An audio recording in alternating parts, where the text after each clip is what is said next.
kids, they don't want to talk to me anymore.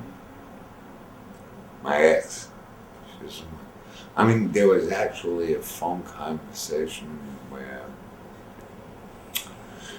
they just basically told me, we don't want to hear from you no more. We don't want to see about you no more. So I think in my funny kind of way is that if I die, it'll square everything up. I mean, square everything up with who? With my family, with my kids, and if I'm gone, then it's over. I mean, and when I say that it's over, what I mean is that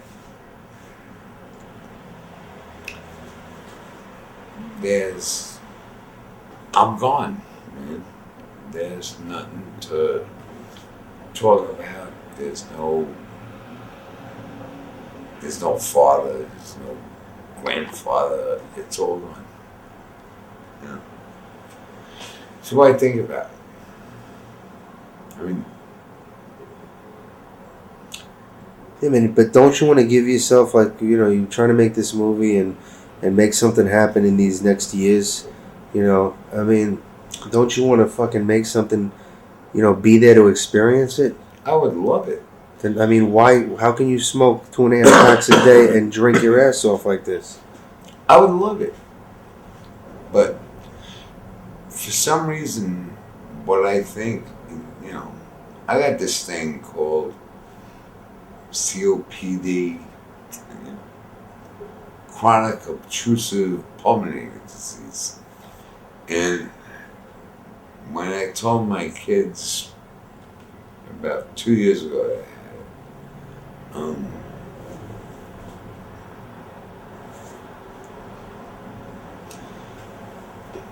had it, they were very, concerned about it and shit like that. And today, I guess I didn't die quick enough for them. Because they think it was like, I mean, my kids, my wife, my ex-wife, I mean, they think I was bullshitting about that. Anybody who knows about that is you. You saw me have an attack, which I've never had since. But that day, when you had to pull out your equipment, I mean, and maybe it's just, and that's what's weird to me. It's like, the last time I spoke to my ex, she told me, she said, don't get in touch with the kids, don't get in touch with me, because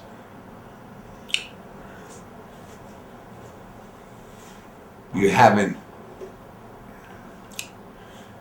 done what you were supposed to do. And basically, I didn't die quick enough. And you know what? Fuck them. Fuck the world. You know what? I'm going to hang in there as long as I can. That's the way I look at it. Yeah, right. But, let's get back, because you say fuck the world and all that shit. And I know that's part of how you feel. But the other part of what we were talking about, how you feel, is that you feel that somehow you deserve to put yourself through fucking misery. That's mine. That you deserve to put yourself through misery because of the things you did to people. Isn't that what you said? Did you say that? Yeah, well. So what did you mean by that? Do you think you need to repent somehow? It's not repent. You know what? I don't really feel like any kind of remorse. What I do feel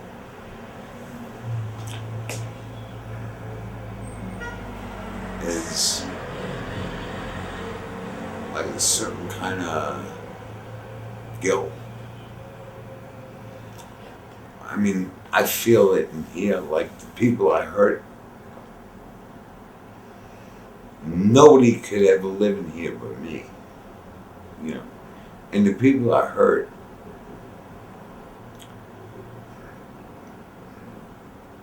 nobody will ever understand what goes on in here. I mean, I take like 800 milligrams of trazodone to go to sleep at night. You know, I mean, 800 milligrams of trazodone usually puts most people in the hospital. Yeah. And that's what it takes me to go to sleep. You know,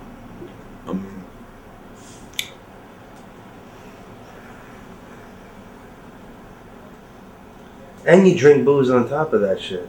Drink booze on top of that shit, and do Xanax on top of that shit.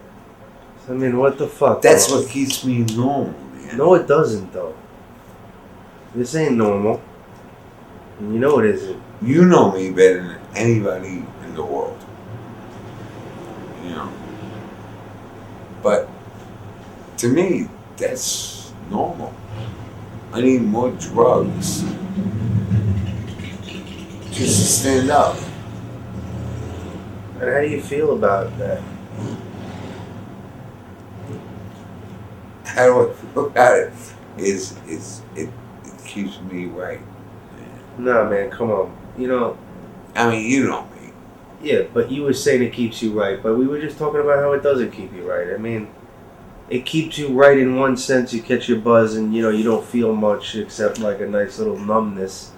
But on the other hand, you told me, what did you say? You said, I'm smoking and drinking to my grave. Is that what you said? Yeah. Because... Say it.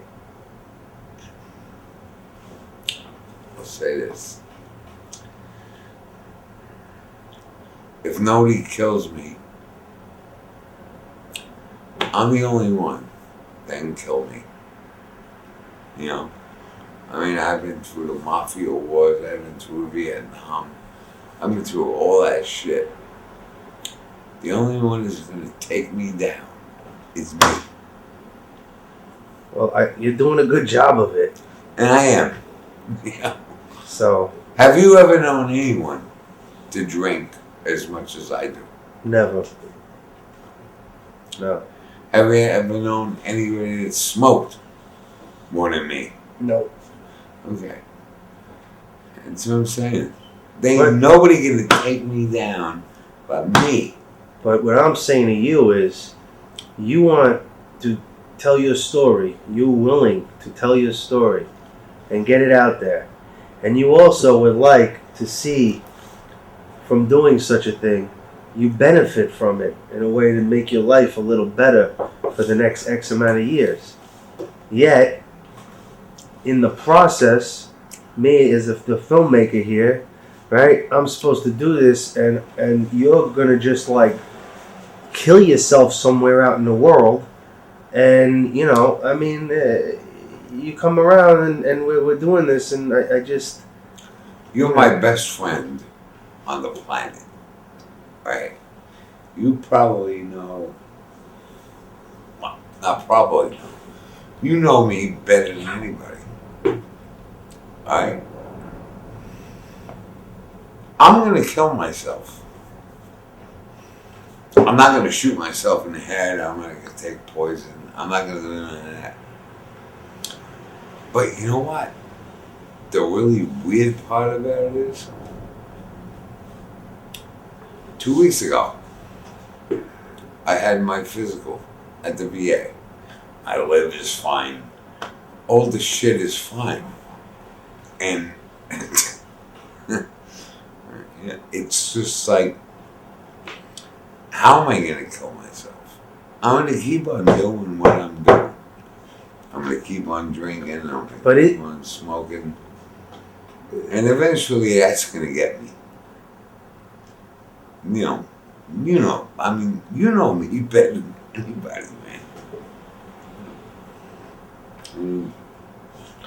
How am I supposed to like? But see, the contradiction to me is that you want to try to do something in order to live, but during the actual trying to live, you're trying to die.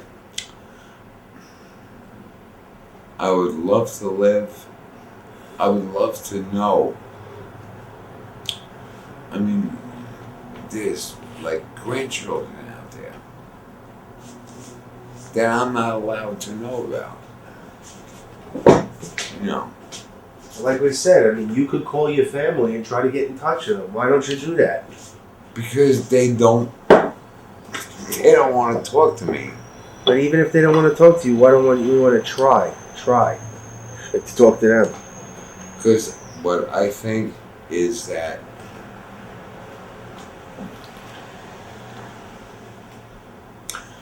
all right, the last word I had from Denise was, don't go carrying her anymore. Because she's this traumatic thing. You know, so why would I want to hurt my kids? I don't want to hurt my kids. I'll sit there and... But don't you think it hurts your kids more not to have a father-in-law? They don't want that. Alright? They're the ones that told me that. You know, they don't want that. I mean...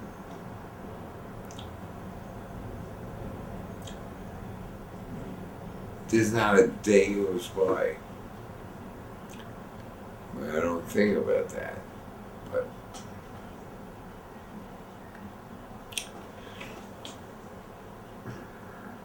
why the fuck do you think that shit happens? Because in here, it's all about demons. It's all about misery. It's all about the bottom line, man. That's where it's at. It's all about the bottom line. You know, it's all about misery. You know. So you're a miserable motherfucker, is that what you're telling me? Yeah, exactly. Look, is there anything happy happening over there? No, you're not happy happening over there. Some people, you know, they buy this shit, but there ain't nothing to be happy about. You know, I'm a miserable person. I've been a miserable person from when I was a kid. They fucked up my life. You know, my uncles, everybody.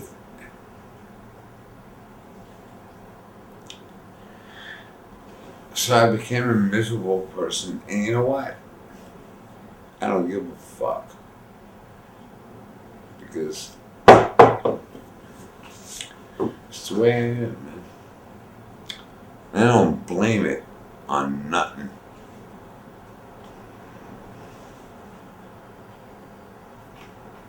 You don't blame it on nothing? No. You know, What's that mean? I'm saying I don't blame it on the way I was. Yeah, you do. You say your uncle fucked it up. He stole your father from you. Man. Yeah.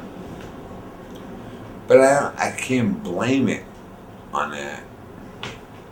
I mean,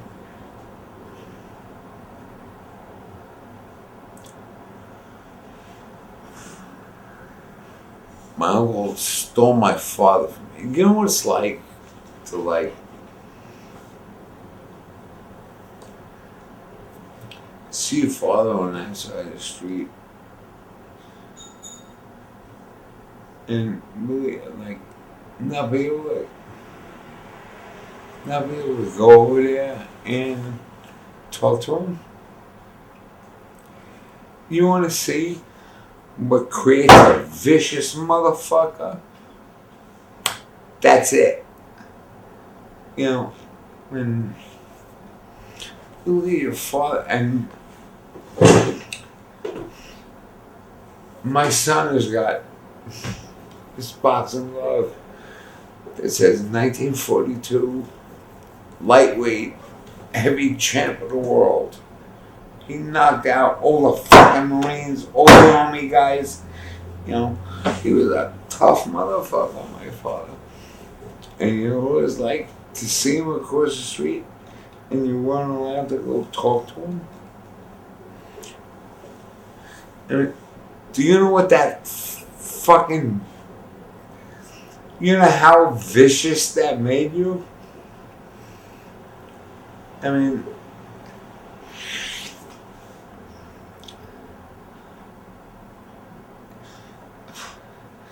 You know how mean that made you? That fuck you. You know, it was like, now it was down time to just be a fucking killer. You know, because everything was taken away from you. Everything in your fucking heart was gone, man. You had no fucking feelings. And you know what it's like to have no fucking feelings? I mean, to have no feelings. Where you were just like, man, it's a dark place. It's a dark place to go.